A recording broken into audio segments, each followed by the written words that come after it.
When you have to shoot, don't talk.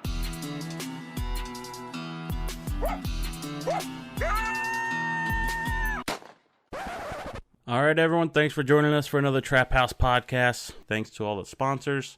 We have WeebyKnives.com. There's a whole list, if you get on their website, of different knives available there to you for either skinning in the field or you need a fleshing knife in your fur shed. There's several options there, so check out WeebyKnives.com. We also have J3 Outdoors. They're J3O.com. That's Jeff Haggerty there. He maker of the Hags bracket. He's even got a coffee line out now, Trapline Coffee, I believe. I haven't had it yet. I'm not much of a coffee drinker myself, but you might want to check it out. So yeah, J3O.com. Then Top Lot Stretcher Company. They're great sponsors. Good people, had them on the show. And they have an adjustable stretcher that we're really fond of, that we like. So you can check out their website. It's toplotstretcherco.com. And last but not least, it's Hoosier Trapper Supply. Season's almost here, so head on over. Our catalog's recently been mailed out. We got everything you need, from trapping supplies, trapping packages, lure bait, urine, and including deer scent. So we're right in that neighborhood that time of year. So it's very exciting. It's a good time. So get stocked up at HoosierTrapperSupply.com. All right, welcome back to another Trap House podcast. Just me and Charlie here, going to answer a bunch of questions. It's getting closer to season, so more questions are coming in. So it's hard to address them on the actual show at Hoosier Trapper Outdoors show. So it's good when we can sit down and kind of just go through them. Right. So keep sending them in. We'll keep doing this, and hopefully people get something out of it.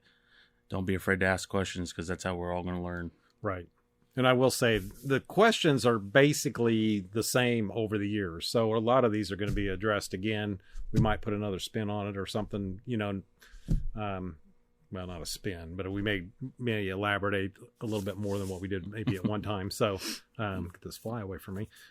So anyways, there might be some redundancy here, but anyways, before we get started, there's two things I want to mention. For those of you that are in Indiana, there is the ongoing Gray Fox project. I think this is the third and final year of season for it. So Justin will put a link below, but the Gray Fox hotline, if you do happen to catch a Gray Fox in a trap, they will come out, get the Gray Fox, collar it, that kind of thing. And they'll also pay you pretty well for that Gray Fox. So the number for that is 812-343-8350. And Justin, like I said, he'll put a link below. And then the Kansas State University has the coyote carcass study. And that's actually for trappers in Kansas, Missouri, Illinois, and Indiana. And Justin will put a link for that one below as well. But just they are collecting coyotes to check for a specific parasite. And we actually did a podcast about this 2 weeks ago. So it's pretty interesting conversation for those of you that hadn't already listened to it. So yeah, just kind of a public service announcement there. Yeah. So. And one more thing to add on that Gray Fox. If you want to keep it, they'll pay you for the carcass as well, even if you weren't going to radio color. Right. That's an option. Right. But it'd be nice to let it go. Right. Yeah. There's not very many of them. So if you find even one hit on the road, yeah. I mean, they're just interested in Gray Foxes from Indiana. There's two or three particular counties that they want the foxes from. But I think if you had one from a different county, you could definitely call them and report it. I think that'd be a good idea. So, yeah. You ready to dive in? Yep. This one's a big one, and you hear it all the time. We actually talked about it on the last podcast. Yeah. Getting permission in places to trap. Pretty common question, especially for new people. Right. Yeah. You can go old-fashioned way and start door knocking. Right. It is, if you do that, it is ideal to stick with farmers. And there's kind of a, there's this level of courtesy there. So if they're very busy in harvest season, particularly if they're crunched in by the weather or whatever, they probably don't want to be bothered out in the field by you talking to them about trapping. So it's you got to be careful how you approach that. So years ago, they got fed up and they wouldn't let anybody trap, because that was during the fur boom years. I've mentioned this before. So it is easier generally to get easy permission to trap unless there's someone already there. I will say that when you get turned down several times, it's hard to keep going, but just keep asking. So, I mean, it gets frustrating and kind of knocks the wind out of your sails. But just keep knocking and asking. Check your Google Maps for who owns what, that kind of thing. Or if you got the Onyx app on your phone, or that's a good way to figure out who owns what ground and what you're looking for. So right. Another option is always state and national forest land. Most states will allow that. Some don't. Here in Indiana, National Forest, Hoosier National Forest available to trap. There's no one to talk to specifically. You just were able to do it. Strongly advise staying away from deer season, the big hunting seasons. The other one is the state properties either have a draw or you talk to the property manager. The draw is already passed, so it was the first Saturday of October. But you can talk to the property manager in a lot of cases and get a place to trap. So the other thing is when you're going out and asking permission, don't, I'm not saying you need to dress up, but you also want to look somewhat decent. Just try to present yourself as good as you can. So once you get a place or two and you are respectful of the property and you do a good job catching critters or whatever, or helping the guy out if he's got raccoons in his barn, then farmers all talk. So it's easier to network off of it once you get a baseline for a couple places. So, and you never know what it could turn into. If you like to deer hunt, that could also potentially be a spot that you could hunt later if you do a good job too. Right. I will say it's definitely easier to get trapping permission than deer hunting permission. Right. So, but once you get to know these people and these landowners and you're friends with them or become acquainted with them, then a lot of times it is easier to jump into some other things. So, yeah. Another popular one right now is permission on social media. There's different ways of going about it, but I just saw last night a guy post, hey, trapping season's getting ready to start. I live in this county. If you know some people that have, issues with coyotes or beavers blocking up the dam or building a dam, send me a message. So that's a great way too. I mean, everyone's online these days, obviously. So right, that could be spread around too, and you might get a private message you wouldn't even expect. Here's 200 acres. Yeah, you'll get some good ones, and you'll get some that are probably, I live in town and I got a raccoon in my back door, so you'll get stuff like that as well. But but yeah, I mean, there's all of those things are available. So just kind of use your creativity a little bit on getting places to trap. One thing too, you might check with your hunting buddies. A lot of them have hunting leases, depending on the state that you're in. That's pretty common in a lot of places, or permission to hunt certain places, that kind of thing. So you may be able to work through them to get in places after they're done deer hunting. So, which is pretty common nowadays anyways. You can't do a lot of land trapping during the peak, certainly the peak part of the deer season. So, right. Are there certain scents or baits that would or wouldn't be used depending on it being early or latter part of the season? Like land lures and early season lures. When would you use late?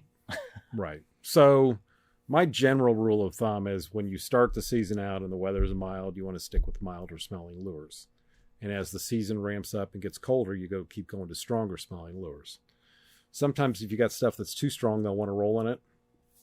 And one remedy to that is don't put your bait or lure or your lure on the top edge of the hole. Throw it down in the hole.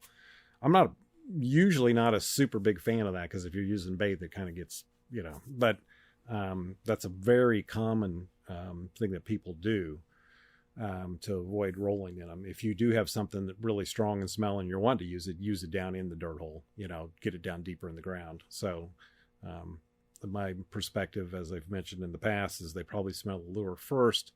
Your urine kicks in as thinking another one's been there, and then the bait's what's keeping them there to got the set long enough to get caught. So the whole thing on that is just basically build up. Now the long distance lures are almost always have skunk in them.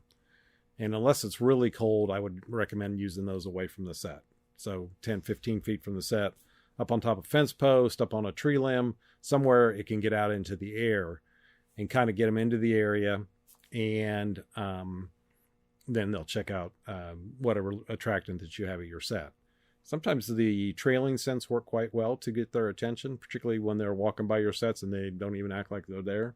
If you're on a 2-track or a road or whatever, just, squirt a bead of that across the track, and sometimes that will get them to stop and then maybe check where your set's at. So don't run the trailing scent across your trap bed, but just alongside it, and then across the 2-track or 4-service road or edge of the field or wherever your situation is. Generally, you always try to set traps on path of travel. So right. Gland lure is we're in this case we're going to refer to a gland lure as a fox gland lure, a coyote gland lure, or a bobcat gland lure. So gland lures in this respect we're talking about the glands from the animal that you're going after. Generally speaking, coyote gland lure is not as effective in December. I'm not saying you won't catch them, but it's generally not as effective in December because it's after the pup dispersal and they haven't really established home ranges yet. And generally a gland lure is kind of a territorial type thing. So that's kind of a general rule of thumb. And I actually heard somebody the other day say the complete opposite, but anyways, you can ask 10 trappers, get right. 15 different answers. But I think this originally I heard from a very, very good source. In fact, it was Gary Jepson.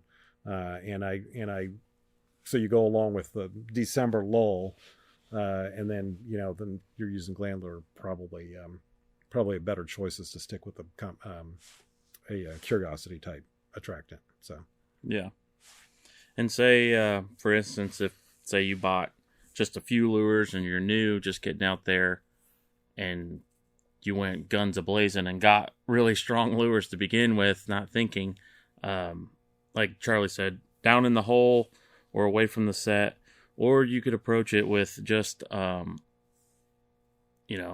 far as volume amount, cut it way back. Yeah, don't get crazy. You don't have with to it. dump a whole half a 1 ounce lure in there. You can just get by with a little bit. It goes a long way. Half a cap can be, on a long distance, is quite a bit. Right. You can go more with like even a quarter or less. Sometimes we dip blades of grass in there and wipe it on the back of hole. So something that strong, they'll smell it. The coyote's got a nose. Right. And you might reference our Q&A video that was probably up a month ago, 4 weeks ago, I think. Because we covered this in that one as well. So if you want some follow-up to that, you might check that podcast out as well. So, yeah. This one's a good one. This question here. Is it difficult to make catches early in the season when it's still warm, or later in the season based on natural food availability for predators? Yeah, that's a kind of, that can be fairly extensive. Yeah. Especially, we're talking about deer season, and when gut piles are happening, there's a lot more there for predators to get to without much effort at all. Right. So yeah. So to address the early season. So if you're summertime trapping, yeah, it's a challenge because the animals are lazy. It's hot. They're not moving very well. Probably not burning a lot of calories because they don't have to worry about keeping warm. So, and their diet is probably different than what there's probably more vegetation diet than say come later in the fall. So when the season actually opens, so here in Indiana, our fox and coyote season opens October 15th, and that is generally too early for any type of fur quality, but a lot of guys get out and catch them. And I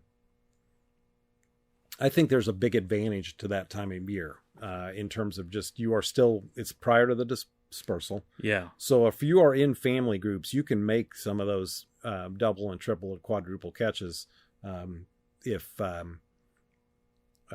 if you're on the family group. So that is one advantage of that early season trap. And generally the weather's better then. You're not fighting the weather so bad. Don't worry about freezing up traps. Right. And you, right. And you know, it's not as big a deal nowadays because trapping pressure isn't like it once was, but you're also getting animals that have never had any trapping pressure. So unlike the ones that'll be around in January. So we already talked about the December lull. That's a tougher month to catch stuff. And a lot of people start trapping, you know, after deer season, and that's when that is. And that's basically because coyotes are hanging out trying to figure out what they're doing, what their home range is going to be, what they're, you know, that kind of thing. And then we're also right after Justin mentioned, right after deer season. So there's lots of food available out there from all the, you know, deer that have been dumped or dead deer gut piles, all of that kind of stuff. So, you know, once that wanes down, then you work more off, then maybe they're more likely to come to an attractant. I think when you start getting into January, particularly if you have some really cold weather, it can be pretty easy to get them to come to a set because food is definitely getting sparser for them. You know, the ground's frozen and they require more calories to stay warm. So that is definitely a good time to attract them as well. So, yeah. I mean, so there's pros and cons of that early season. Well, what I might mention too, for those of you that put out big baits, say deer carcasses, you know, hog farmers that got hogs or whatever that you put out, and you want to stake those down so they can't be drug off. Don't set right on them because you can catch a lot of non-targets, you know, anything from crows to whatever. So you want to stay away from that. But those big baits definitely are good ways to catch them, you know, particularly as the season progresses into colder weather. So, is it a huge concern to use different gloves for setting traps and putting out baits and scents and lures? So there's guys that don't even wear gloves and they set their traps. They never wear gloves at all. I wear gloves mainly because it's easier on your hands, that kind of thing. And we just wear leather gloves. We're setting traps. That's what we try to do. When we put our bait and lure on, we do put a different pair of gloves on. And a couple reasons. One, keep that stuff off your hands. Get on the steering wheel and everywhere. As trappers, most of us don't really care, but the rest of our family members might. So, so you know, just from a very practical standpoint, gloves are a good idea when you're applying bait and lure. The other thing is, you know, best case scenario is kind of like how I want to approach it. So if you can keep that bait and lure off your setting gloves where it's going to end up on your trap, where the trap may potentially be dug up because you've got attractant on your trap and they're just curious about it. They don't know that it's a trap. But so anyways, yeah, I don't know if it's a huge concern, but I would wear them. Let's put it that way. Just from a practical sense. So, I mean, cold weather, trapping,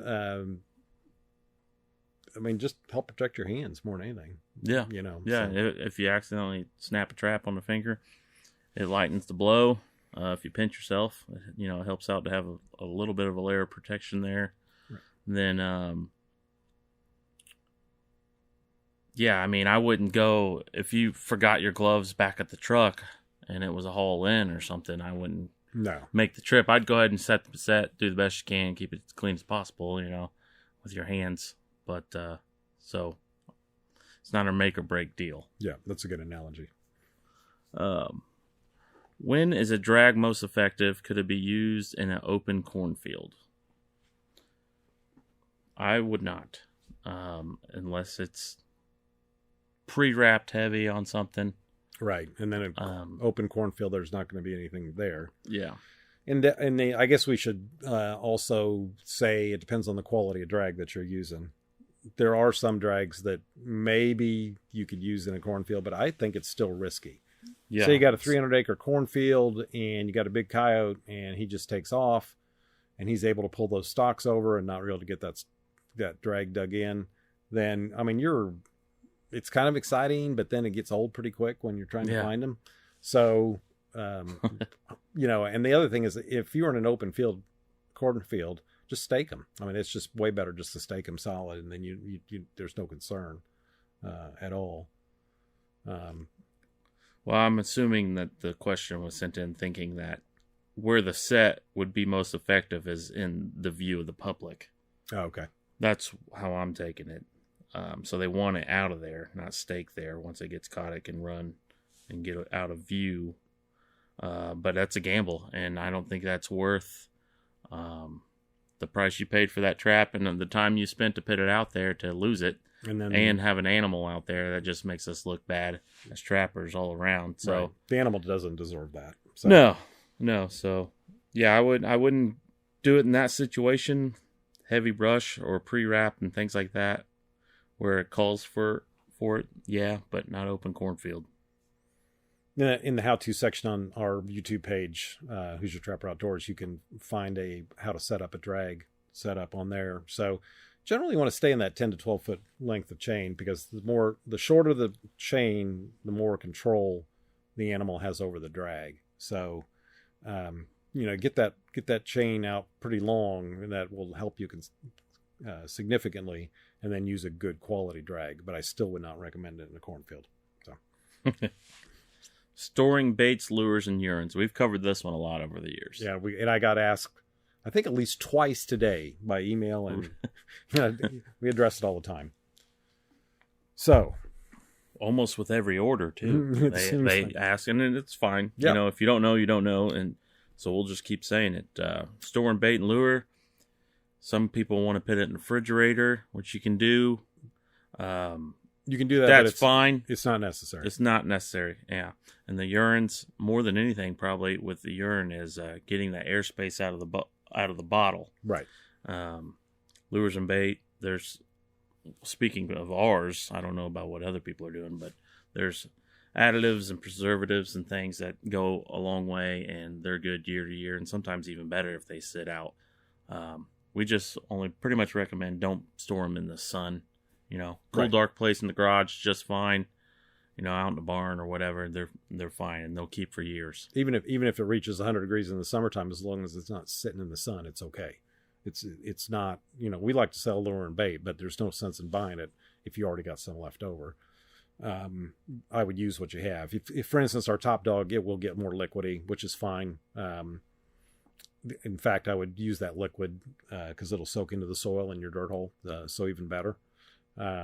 And we actually have some people that buy it a year in advance and let it set. So, anyways, that we get that question a lot, and I think part of this comes from guys buying deer hunting scent, because there's so much stuff written about deer scent. The bottom line is you buy a scent, it attracts deer, and you shoot it. That's the whole idea. So we don't need to get in the weeds on all this information overload out there on scent. Some of it, or a lot of it, just being strictly armchair. And so try not to read too much into that. And that just keep it out of the sun. Temperature's not particularly important, and keep your airspace out of your bottle. So in other words, if you got a 16-ounce bottle of urine and you've used half of it, you essentially have 8 ounces left. If you put that in an 8-ounce bottle and get rid of that airspace, it'll keep pretty well. So urine, if it doesn't smell like ammonia, I would be concerned. If it smells where it just is flat in smell, where it's just basically lost the smell, don't use it, or buy some other stuff to use with it. Don't count on that. It's just not very good stuff. And on occasion it will spoil. Urine will. So if it smells like sewer, or just like it's actually spoiled, then don't use it. But if it smells like ammonia, it's just fine. And like I said, if it doesn't smell like that, I would be concerned. I had a call last year. Guy says, this urine smells like ammonia. So, well, better that than if it doesn't. So, anyways, all urine has an ammonia smell to it. Gun of choice. We haven't had this one, I don't think. Like, what's a good trapline gun? Right. There's several out there, but I still love the youth size chipmunk that I was introduced to through Charlie years ago. And I think the bottom line is I would stick to something cheap. Yeah. You're going to bang it up. You're going to get it rusty. You might drop it out in the water. It's going to get clogged with mud. There's all kinds of stuff that can happen out there. Or heck, you might be making a set and accidentally leave it. I've done that. Yeah. And that was in a rainstorm too. So we had My bad. We had well, if you get too close, sometimes stuff will lunge up and bite the barrel. I mean, crazy stuff like that. So don't use the good stuff. I mean, it's just rough. Those Rough Rider 22s, we have those as well, little pistols. Yep. Those things are awesome. And if you want to drop that in the creek, clean it up later, it's like, it's $150 gun at best. So yeah, it's just, and they go on sale a lot. Yeah, they seem to run sales on them quite often. They had a deal at the gun shop over here a couple years ago. If you bought 3, you got 1 free, or if you bought 4, you got 1 free. So it's like, might as well. It's well armed on the trap line. So yeah. But yeah, and just a 22. You can play around with whatever loads you want. Those little 22 shorts, if you shoot a coon with them, sometimes it's just under the skin. So just kind of play around with what you want to do. So, and we talked about shot placement on a recent video, so you guys can reference that. So yep. New traps without treatment. Do you wax them? Is it worth the trouble to do the treatment, was kind of the question. So in other words, if I got new traps, do I really have to wax them? Because I really don't want to, I think, was kind of the perspective on that. I mean, I would feel better doing it, but once again, it's one of those things, like if you bought brand new traps, it's already mid to late season, and you just want to get out there and get going, go ahead and set it. You might have some issues along the way with that, but I don't think it would prevent you from not catching.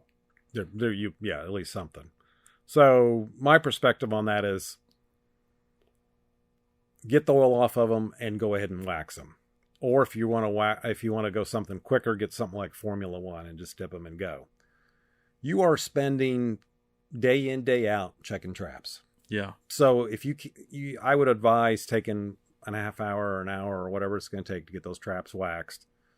That way you're giving it the 100% effort on that, and that's kind of how I look at it. So if you're going to spend time driving or walking or both to check traps every day, just a little bit of prep time is probably a good idea. And at minimum, it speeds the trap up. It keeps your rust under control. It's a great maintenance tool. And when you get new traps, they do have oil on them. They do have machine oil on them. So you want to get that off, wax them, and then go. If you aren't going to wax them, which I don't recommend, but if you aren't going to wax them, at least get the oil off of them. Yeah. So, yeah. And I don't know how many years I've been trapping now, but I can't think of any time where I haven't prepped a trap before taking out. Unless it was a conibear. Right. And there are guys that just wax everything to, take care of the traps at the beginning of the season and then never do it again, and they'll reset traps. And that's not unusual. But, ideally, traps that have made a catch and you want to move it to a different location, I would ideally like to have that one retreated so it doesn't have other animals curious about what's on that trap and digging at your set. So, but that, that's up to you. But I would highly recommend at least taking the time to do it, back up and do it. So let's see here. Preserving skins with borax for wall hangers. Okay. Don't recommend that. Somebody had actually written that question and said that they had done that and they just had them hanging on the wall. And I would, borax basically is a bleach that is sold at the laundry detergent section of the grocery store. 20 meal tune borax. It is typically used as a preservative and as a bug proofer. It's even used as a flux in blacksmithing. I mean, people use it for making soap. I mean, it's got a lot of uses. We use it a lot with bird taxidermy. It's quite commonly used, and with fish taxidermy. You can rub it on your skins. A lot of times people will use it on fur out skins like foxes, coyotes, and bobcats on the inside, around the front legs, around the ears, that kind of thing, just to help preserve that a little bit and get rid of the chance of possibly that thing wanting to taint or get bugs right there. But as far as long time long-term preservation hanging on the wall, it's not ideal. I mean, but if you don't want to spend the money on tanning or whatever, and that's your thing, go for it, and just know that it's not ideal and it won't last as long as a regularly tanned skin. Right. And it probably depends too on where you're hanging it. You know, if it's out in the garage or something you're not too worried about, you know, it's like not a big deal. It's kind of a rough coyote or something, and you just want to keep it for a couple of years as the hair starts falling out of it. No big deal. But if you're going to bring it in the house and put it up on the wall next to your other mounts that you have collected over the years, I'd say that's a no-no. It's going to start getting bugs, and that could end up going into your deer mount that you're so proud of. You know, you just don't want to risk it. Right. Yeah. Even with the borax, you still stand the chance of getting bugs and whatever. Right. Anytime you got a skin that's not, I mean, tan skins will get bugs in them. So one that's like this has a chance of even more. So yeah, like Justin said, it's not a great idea to have in the house. Let's put it that way. Yeah. And it will smell too. I was going to say, it's not going to help with the smell that much either. Right. Maybe a little bit, but unless you thoroughly washed it and, you know, Dawn dish soap and Downy fabric softener and the whole thing. But even still, it's still going to smell. So, yep. But if you got them hanging out in the barn and you're in your shed or whatever, that's fine. You know, whatever. So, when do we start trapping? I actually asked this question to Charlie today. When are we getting out there for the semi-live series? So here in Indiana, our fox and coyote season actually opens October 15th, which is too early. Most of the time, the crops aren't even out, and that's the case this year. A lot of crops are still in the field. So last year, I think it was last year, it really held us up with them getting the crops out. Yeah, definitely a delay there. Because we had a lot of rain. This year's super dry. So, I mean, they're definitely, the farmers are definitely working on them. And, you know, those guys...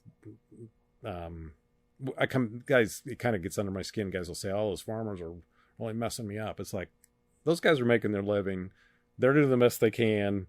And don't take it so personally. So, so we typically in here in Indiana, like I said, our fox and coyote comes in October 15th. Our raccoon season comes in November 8th. And our regular trapping season comes in November 15th. I don't know why we have 3 different dates, but that's the way it is. So normally we'll try to target around that 8th of November, roughly, so we can keep raccoons. If we start a little bit earlier than that, we'll just try to avoid areas that... Yeah, heavy woods. Yeah, along heavy brushy woods or whatever. So, yeah, it just makes sense to have, you know, if we catch a coon, we can keep it, you know. Right. Don't have it turn loose. So we'll wait till at least November 8th here, then, you know. Now... sometimes I like to deer hunt a little bit, so it might delay it a hair. Right, and we always fight this every year because we're so busy in here. I mean, we're very busy with trapping equipment, selling, you know, online, etc. And then we also do taxidermy, so that's a lot of stuff comes in for mounting purposes. Particularly once we hit Halloween and the rut starts kicking in, and then when gun season kicks in, which it's mid-November. So when that kicks in, then that's another thing. It makes it more and more difficult for us to get out of here and spend much time at it. So yeah, we always try to fit some in locally. So yep, we'll hit local, and then once the holidays are out of the way, things wind down just a hair, then we'll take our trips and have even more fun. Right. Do fox and coyotes recognize different trap covers over actual dirt at the set? So go ahead. Go ahead. I think they might know a difference or sense something's not quite right. Right. Obviously, we still catch stuff all the time on coveralls or peat moss or things that are different. I'm sure there's been times where a coyote's walked by not quite sure what's going on with the set. Right. Did he come back later and get caught? Maybe, probably. I always prefer the actual dirt method if it's available and dry. So for that reason alone, but I mean, it's a good question. And the alternative though is, what are you going to do? So you're just not going to trap if the conditions are very poor, weather-wise, and you need to go to an alternative cover. Wax dirt is probably the best. but a lot of times you don't get enough made, or you didn't get it made, or if you buy it already done, that certainly is an option. But if you're running a lot of traps and you buy it already made, it's it can get fairly add up fairly quickly. So peat moss and coveralls are both good alternatives. Raccoons do love the feel of all of that stuff, and they will be messing with your traps. It's almost always not a coyote or a fox digging at your set. It's almost always a raccoon. Yeah. You got a digger fox, got a digger coyote. That's what Yeah. you hear all the time. Yeah. I noticed Tom Morlock put that on Facebook the other day. He says, "We've got a situation here." And this is not. He goes, "It is, if you think it's a fox or a coyote digging at the set, wrong answer." Because he went down, he had a set messed with, and then he had another set where the trap was actually turned sideways or whatever, and it was a coon, so it's very common. But one thing that we typically try to do when we're using coveralls, and we use coveralls a lot because they're lightweight, and they don't, even if they're damp, they don't freeze or they'll break apart quite easily. We are a fan of those, and there's a lot of volume in a bag, and a bag will go a long ways. So we do try to sift dirt from the area over the coveralls for two reasons. One, it does help them blend, and it does look more natural. The other thing is it keeps those things from blowing away because they're quite light, and they got a lot of fluff to them, I guess is the best way to put it. It's spongy. Yeah. So it can actually just blow off your sets. So that sifted dirt on top of there will help pull them in place. Now, we have, as you've probably watched us over the years, we do that. Then we get a rain, and then it freezes up, and you will literally have that frozen dirt cookie on top of those coveralls. And the coveralls will be perfectly fine. They are not frozen. But you'll have to pull that frozen cookie off of there of dirt, pull that off and throw it away, and then either leave it the way it is or reblend some drier dirt on top. So, but yeah, they probably do recognize it. But the alternative is this will keep you going when if you weren't doing this, it would be difficult to be going. So that's kind of the alternative. So they're I don't know, just I think it's a valid question, but best case scenario, what's the alternative to not using it? There really isn't one. Some guys will carry in dry dirt that they don't use wax on, and we used to do that when I was a kid. That was before all this other stuff was thought of or available. And that works fairly well, but when the sun comes out and things start thawing out, that wax dirt will draw moisture from your trap bed and eventually work its way up. So Dry dirt. Dry dirt. Yeah. So, anyways, that's it's going to do the same thing as the dirt that's there. It's just going to take longer to get to that point, right? Since it's bone dry, right. In Indiana, here in the Midwest, it's difficult to go very many days without a rain or snow or some very inconsistent weather. So, we're always all fighting the weather when trapping season comes in for sure. So, that's just part of it. So it's wintertime trapping. That's when you trap. So that covers it, right? Yeah, I think that covers it for this time. So be sure to keep getting those questions in, and we'll try to get to them. We'll try to answer at least one or two on the show, as you've probably noticed. The more extensive questions we'll do in this format. We'll have a couple guest people on for the upcoming podcast, but we'll get back to a Q&A later in the season again. Yeah. Thanks for hanging in there with us, and we'll catch you on the next one. Make sure you follow us on all social media. Hit the subscribe button on our YouTube page, and keep the questions rolling in, like you said. Right. There's some links down below that we mentioned earlier. You might want to check those out. Also, the website, and there's a Patreon page, too, if you want to support the podcast. So